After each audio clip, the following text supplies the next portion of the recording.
Magandang tanghali mga kapatid. Hinamon ni PNP Chief General Nicolas Torre III ang mga pulis sa 40 push-up challenge. Yan ay para mapatunayang kung sila ay physically fit para sa kanilang trabaho. Ikaw kapatid, kaya mo ba ang 40 push-up sa isang subukan? Tara samahan niyo ako at magtatanong tayo dito. Hindi kasi walang kailangan kasi mayroon kang warm up o kaya yan muna yung katawan mo kung kaya ng flexible ng katawan mo. Kasi hindi pwedeng biglaan na 40. Siguro mga palima-lima or 10.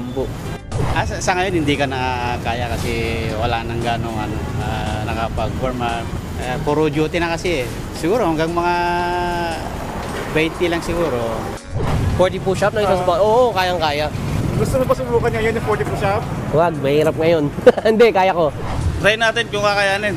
31, 32, 33, 34, 35, 36, 37, 39, 40. Ako ang inyong hari ng bayan, ang tunay at nag-iisang pantanggal umay sa pananghalian.